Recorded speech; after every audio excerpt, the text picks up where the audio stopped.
susah, ikutan tes ini kok gagal terus, karirnya kok stuck terus, ikut tender ini kok gagal terus. Cek, barangkali engkau punya kebiasaan tidur setelah subuh, yang membuat engkau mengundang rezeki itu terhambat datang kepada dirimu. Makanya ya kata baginda Nabi kepada Fatimah Zahra, janganlah engkau tidur setelah subuh, karena disitulah Allah membagikan rezeki harian untuk dirimu.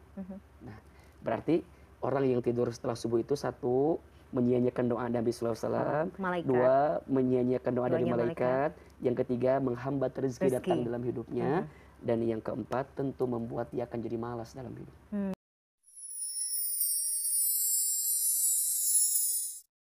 Jadi kenapa sih sebenarnya? Kayaknya dalam perspektif Islam ya, atau kita tuh sering mendengar ya, jangan tidur setelah subuh. Sebenarnya apa yang akan kita dapatkan kalau misalnya kita memanfaatkan waktu yang katanya berkah ini dalam kehidupan sehari-hari? Bonusnya nih apa? Tafadhol.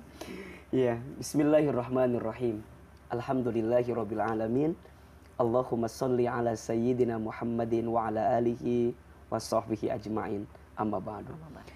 Kalau kita bicara tentang waktu ya, Mbak Mila, di dalam putaran waktu yang Allah hadirkan dalam sehari di kehidupan kita itu memiliki arti yang sangat luar biasa. Apalagi waktu pagi, waktu subuh. Di dalam Al-Quran kita menemukan banyak sekali. Allah Subhanahu wa Ta'ala salah satunya ya, bersumpah atas nama waktu, dan waktunya khusus, waktu pagi. Misal, kita bisa lihat surat Al-Fajr, ya, wal fajri, demi waktu fajar. Kemudian naik lagi, was-subhi idza tanaffas, kan? Demi waktu subuh, apabila Allah berikan hembusan nafas untuk dirimu. Naik lagi, wad-duha wal laili idza saja. Bahkan bukan hanya itu, tapi juga Allah bersumpah dengan zat yang muncul di siang hari, di waktu pagi. Wasyamsi wa duhaha, demi matahari dan waktu duha yang Allah berikan kepadamu. Bahkan juga di dalam surat Al-Isra misalnya ayat 78 itu disampaikan bahwa bacaan Al-Quran yang dibaca di pagi hari itu disaksikan oleh Allah Subhanahu wa Ta'ala. Inna Qur'anal fajri kana mashhuda. Sesungguhnya Al-Quran yang engkau baca di pagi hari itu kana mashhuda, menjadi saksi, yang disaksikan juga oleh Allah Subhanahu wa Ta'ala. Maka disinilah harus kita perhatikan bahwa jangan bermain-main dengan waktu pagi.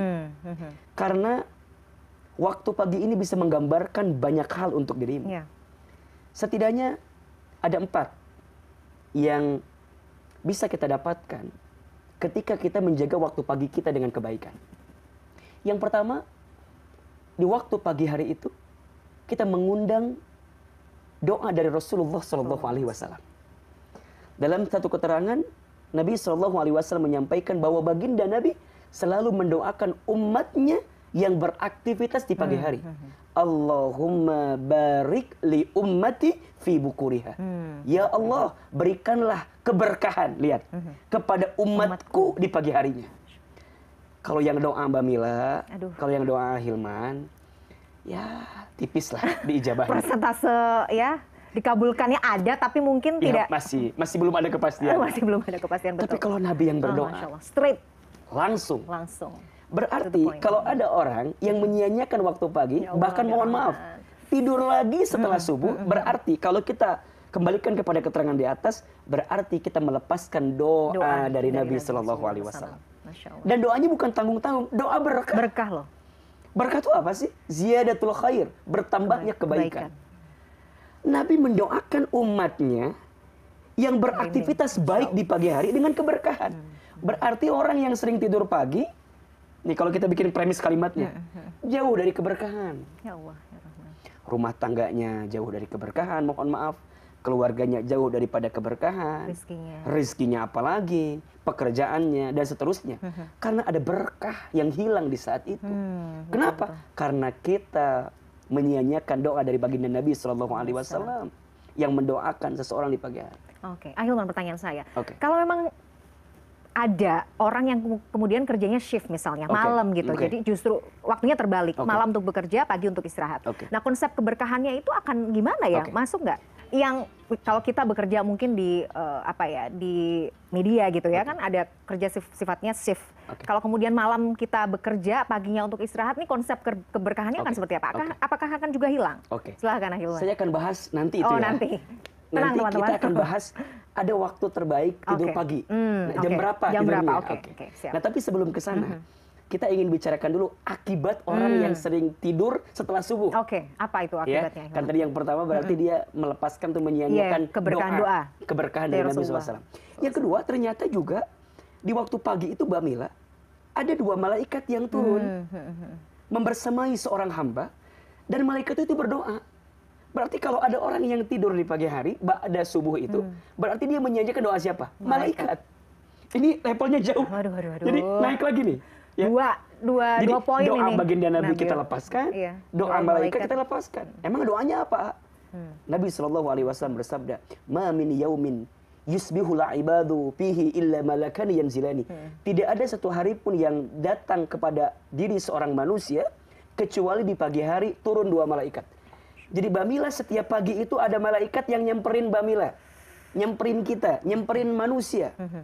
Apa yang malaikat itu lakukan? Ternyata malaikat itu dua-duanya berdoa kepada Allah. Apa doanya? Malaikat yang pertama berdoa, Allahumma a'ti munfiqan khalafa. Ya Allah, berikanlah kepada orang yang berinfak khalafa, ganti yang lebih baik. Tapi mohon maaf, ada doa malaikat yang kedua. Allahumma a'ti mumsikan talafa. Ya Allah, berikanlah kepada orang yang mumsik, pelit. Boleh kalau kita tafsirkan lebih mendalam, pelit itu apa? Malas-malasan, nggak mau gerak, dan pokoknya, pokoknya dia nggak mau mengeluarkan apa yang dia punya untuk kebaikan. Kira-kira begitulah. Talafa, binasakan dia dengan keadaan yang dia miliki. Jadi kalau mereka yang mager gitu ya? Iya. Jadi repot dong. Memang hadis ini khususnya untuk yang berinfak, bersedekah. Tapi kalau kita memaknai sedekah itu kan banyak ya. Maknanya banyak gitu. Banyak. Nah, kalau kita mengerahkan segenap kemampuan kita dan kebaikan kita untuk dihadirkan di pagi hari, berarti kita mengundang malaikatnya untuk berdoa untuk kita. Kalau tidak, berarti kita menjauhkan doa itu untuk datang kepada kita. Maka hati-hati. Yang ketiga, benar tadi apa yang disampaikan oleh Imam Ibnu Qayyim Al-Jauziyah. Ada 4 hal yang menghambat rezeki. 1, tidur setelah subuh, ya. Kemudian sedikit sholat, bermalas-malasan, dan berkhianat. Dalam kitab Zadul Ma'ad disebutkan 4 hal ini. 1, tidur setelah subuh, kemudian sedikit sholat, malas-malasan, dan yang keempat itu berkhianat. Nah sekarang udah mah tidur setelah subuh, kategori juga malas-malasan, berarti menghambat rezeki. Dan ingat, jangan memahami rezeki dengan urusan harta. Khawatirnya ada yang bilang, ada kok Ustaz yang sering tidur pagi, hartanya banyak. Duitnya banyak tetap akhirnya. Tapi tentang rezeki. Ini rezeki. Rezeki itu kan sering kita bahas, luas maknanya. Ya termasuk yang lebih spesifik adalah urusan materi. Maka kata orang tua kita dulu, jangan bangun kesiangan. Nanti rezeki dipatok ayam. Itu dulu. Dulu. Sekarang enggak. Dipatok apa? Diambil tetangga. Diambil rekan kerja. Orang yang kerjanya lebih semangat di pagi hari itu beda keberkahannya. Beda semangatnya. Bahkan disebutkan dalam sebuah keterangan, ternyata Allah itu membagi rizki harian. Ingat ya? Kan ada takdir tahunan, artinya rezeki tahunan, rezeki bulanan, ini ada rezeki harian nih. Jadi dipatok nih. Ternyata Allah itu membagi rezeki harian kepada seorang hamba, kapan jamnya? Ternyata jamnya dari terbitnya matahari, sebut saja dari azan subuh sampai nanti keluar syuruk. Di jam-jam itu. Masya Allah. Sekarang bayangkan kalau kita tidur pas lagi dibagiin rezeki. Ya udah, dipanggil ya mereka lagi di absen Hilman.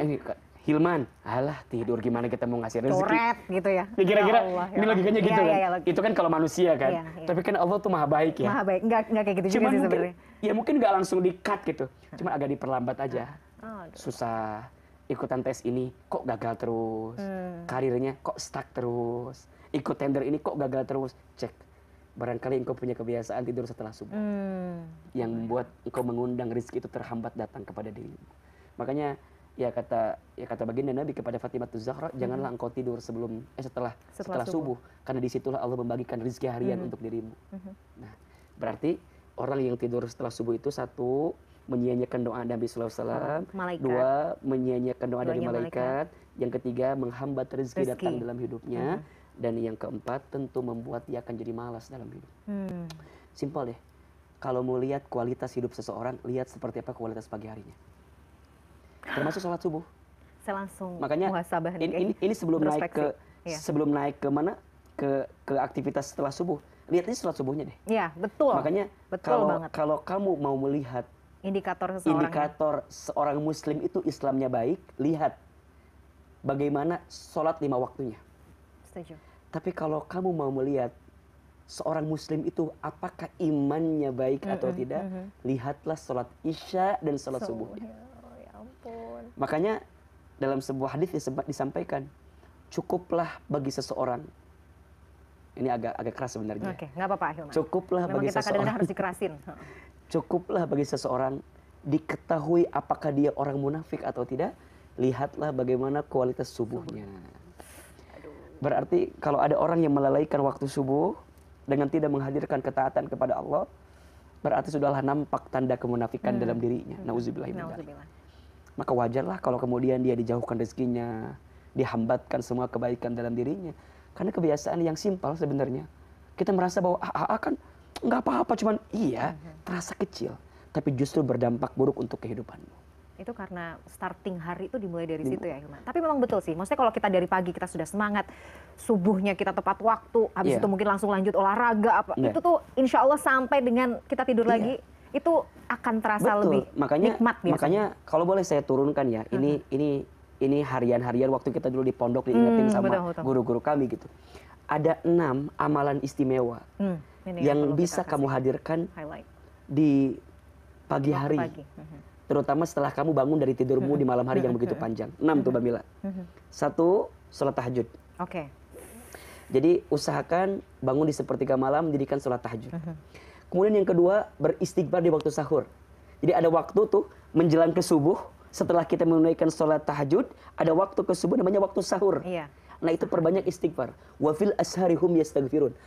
Dan di waktu sahur itulah mereka memperbanyak istighfar. Dan Allah mencintai hambanya yang beristighfar di waktu sahur itu.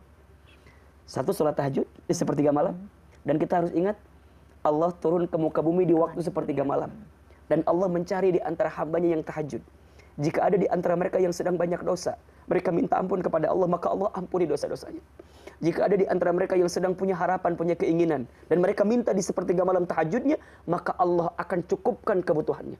Makanya kalau ada yang nanya, kalau ada seseorang yang punya keinginan, tapi keinginannya itu tak dibuktikan dengan sholat tahajudnya, berarti dia belum serius menginginkan keinginan tersebut. Saya pernah posting juga itu di media sosial. Betul. Jadi yang pertama tahajud. Yang kedua istighfar di waktu sahur. Oke. Yang ketiga, sholat sunnah 2 rakaat sebelum subuh. Lebih baik daripada dunia beserta isinya. Maka kita ini pencinta dunia. Yang selama hidup ini banting tulang banting, kaki di kepala di kaki untuk urusan dunia. Ternyata ada orang yang bisa menggenggam dunia beserta isinya. Siapa? Orang yang tidak tertinggal sholat 2 rakaat sunnah sebelum subuh. Naik yang keempat, sholat subuh berjamaah di masjid. Barang siapa yang sholat subuh, maka di saat itu fi dhimmatillah, di hari itu, sepanjang itu, dia sedang dalam penjagaan Allah Subhanahu wa Ta'ala. Makanya Mbak Mila, punten ya, kadang suka ngerasa gini, kalau kita telat sholat subuh tuh kayak ada yang kurang dan kayak nggak tenang. Iya, pasti. Iya kan? Maksudnya kan kita pernah ya, Ilman, saya juga manusia biasa gitu loh. Bangun subuh kesiangan, itu kadang-kadang udah berantakan kadang agenda seharian itu. Kayaknya schedule hari itu tuh jadi... Iya, terus ada rasa bersalah, rasa nggak enak, rasa... Ya kayak gitu. Makanya, kalau ingin melihat kualitas sholat seseorang, ya lihat sholat subuhnya. Karena itu bisa kelihatan. Nah, dari sholat subuh, jangan tidur lagi. Apa? Zikir. Baca Quran. Ya. Bahkan disebutkan, barang siapa yang sholat subuh berjamaah di masjid. Kemudian dia duduk. Dia tidak langsung keluar. Tapi dia duduk. Sampai kapan? Sampai waktu syuruk. Duduk, ngapain? Zikir, taklim, kajian gitu. Baca Quran. Dan semua sampai waktu syuruk. Kemudian setelah itu dia mendirikan sholat 2 rakaat, maka di saat itu dia mendapatkan pahala haji dan umroh sempurna. Masya Allah. Jadi kalau kita mau dapetin pahala ya, seperti haji, bukan pahala haji umroh ya, tapi pahala seperti haji dan umroh sempurna, maka hadirkan sholat subuh berjamaah di masjid, duduk sampai waktu syuruk, sholat 2 rakaat. Setelah itu sedekah. Sedekah subuh. Sedekah subuh. Mengundang doa malaikat. Setelah itu sempurnakan sholat duha. Barang siapa yang tidak tertinggal 4 rakaat sholat duha di pagi hari, maka Allah cukupkan kebutuhannya. 6 berarti. Tahajud, istighfar, sholat 2 rakaat sebelum subuh, sholat subuh berjamaah di masjid, zikir, sedekah, baca Quran, sampai sholat duha. 6. jaga 6 amalan ini di pagi hari, maka Allah Subhanahu wa taala akan menghadirkan banyak kebaikan untukmu. Sungguh luar biasa ya. Butuh komitmen itu. Nah, sekarang butuh pertanyaannya, gimana nih orang yang shift malam, yang kerjanya malam. Nah, maka nanti kalaupun kita mau milih tidur untuk istirahat tubuh kita, maka pilihlah waktunya setelah kira-kira jamnya setelah waktu syuruk terbaik atau waktu duha. Oh, waktu duha. Waktu duha terbaik itu kira-kira, jadi ketika punduk unta merasa panas punduknya ketika datang. Matahari itu berada tepat di atasnya. Ya berarti kira-kira jam 8, jam 9 lah. Iya kan nggak siang-siang Ya, banget ya. jadi kalau kita mau istirahat, jadi selesaikan dulu misalnya rangkaian amalan tadi. Amal tadi. Nah, untuk mengembalikan kondisi tubuh kita yang lelah karena bekerja di malam hari, kalaupun mau tidur silakan dari jam 8, 9, 10, 11. Bangun, siap-siap sholat zuhur. Masya Allah itu. Selalu ada solusi ya. Saya kira cukup itu. Iya.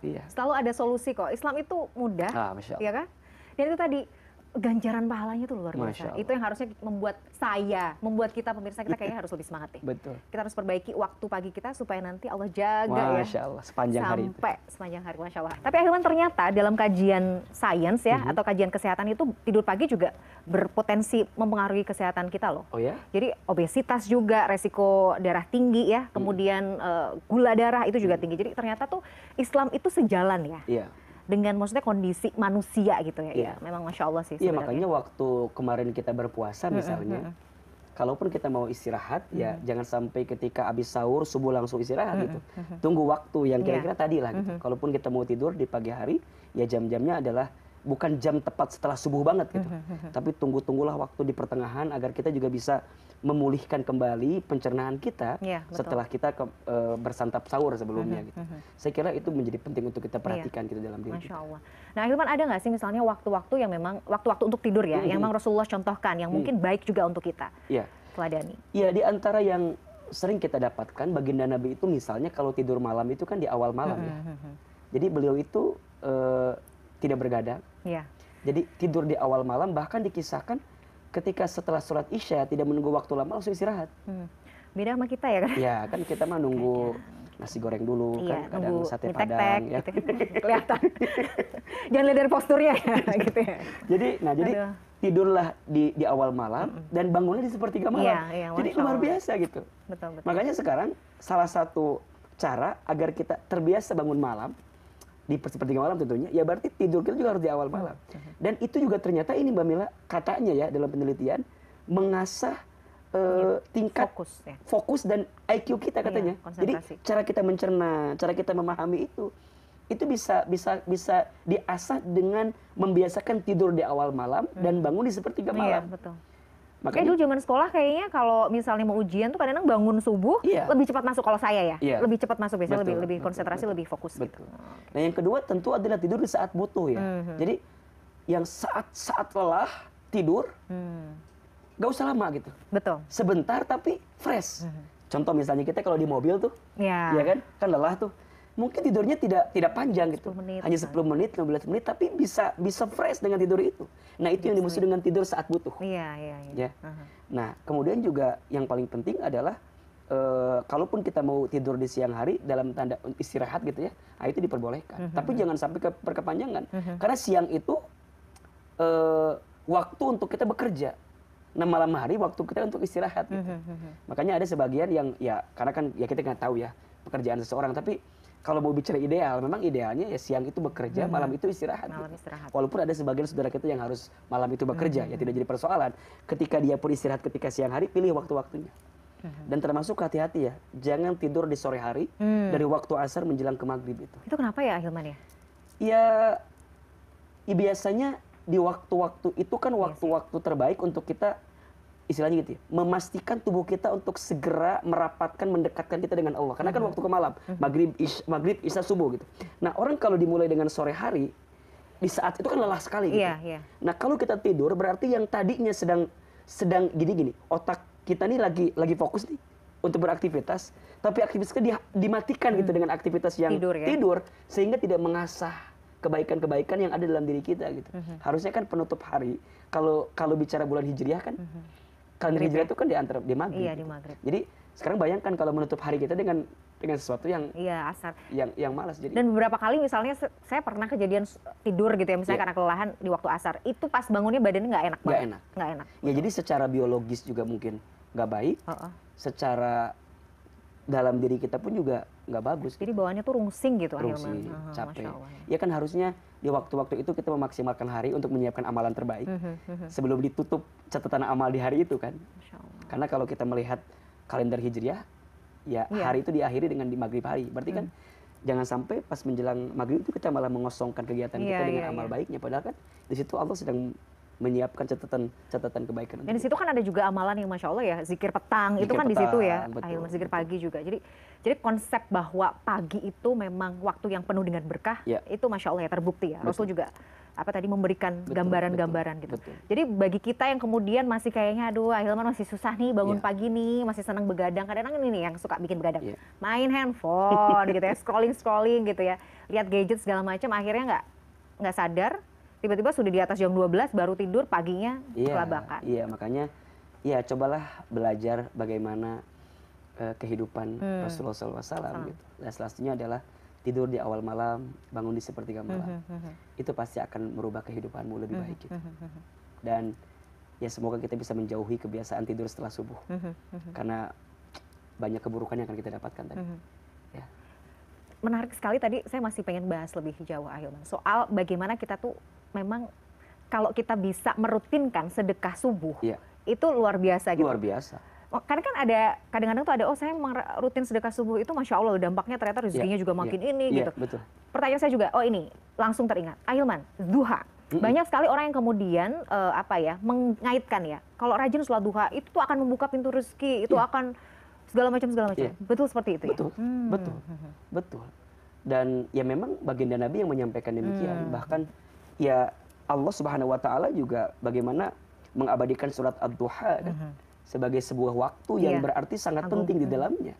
Kalau kita menghadirkan salat duha sebagai pembuka hari kita untuk mencari rezeki, menjemput rezeki, berarti mempermudah itu kan. Walaupun yang harus dipahami begini ya, tidak serta-merta salat duha kemudian jadi rezeki tambah banyak gitu ya. Kadang kita lupa bahwa dikasih kesempatan salat duha pun adalah rezeki gitu. Betul.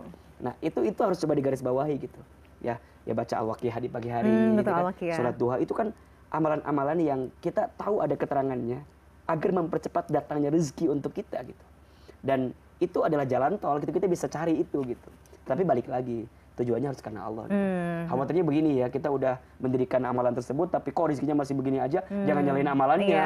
Nah, itu yang berarti jadi bahaya. Niatnya kita masih belum tulus. Berarti niatnya harus karena Allah, ya apapun hasilnya ya Allah yang ngasih. Tapi saya percaya kok apapun yang kita lakukan, maksudnya gini ya, kadang-kadang Ahilman, saya nggak tahu ya, tapi gini, menurut pengalaman, misalnya karena mungkin kita menginginkan dunia, Allah tuh kan kayaknya mungkin Ahilman pernah sampaikan, misalnya kita menginginkan sesuatu, berikhtiar berdoa mungkin untuk dunia, Allah tuh sebenarnya akan memberikan itu.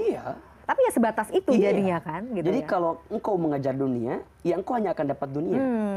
Tapi kalau engkau mengejar akhirat, maka engkau akan mendapatkan akhirat dan dunianya. Tuh, dapatnya double. Maka dunia itu kan hanyalah turunan lah istilahnya, turunan dari kebaikan-kebaikan akhirat kita gitu. Maka jangan dibalik gitu. Ya kalau kita hanya ngejar dunia, belum tentu akhirat kita dapatkan. Tapi kalau kita ngejar akhirat, maka dunia akan mengikuti dirimu gitu. Aduh, kan istilahnya seperti itu. Maka kalaupun kita beramal di pagi hari, ya amalkan semua kebaikan-kebaikan itu semampu kita, seupaya yang bisa kita lakukan. Maka tunggulah banyak surprise yang Allah berikan untuk hidup kita karena ketaatan kepatuhan kita kepada Allah. Karena Allah itu kan melihat bagaimana kepatuhan kita gitu. Boleh jadi kita memang disenangi dengan pahala-pahala yang disiapkan, tapi di luar itu semua Allah mencintai kita karena kepatuhan yang kita hadirkan. Jadi ketika pagi ini kita mendapatkan keterangan jangan tidur subuh misalnya, jangan tidur setelah subuh, maka oh ya udah, yuk coba kita amalin. Apa yang akan terjadi? Nah, niatkan karena Allah. Hadirkan amal-amalan sempurna itu. Maka insya Allah akan ada kebaikan yang Allah berikan. Itu tadi poinnya. Akan ada surprise yang Allah siapkan untuk kita. Amin. Mudah-mudahan Allah mudahkan kita ya untuk menjaga waktu pagi ini yang penuh berkah.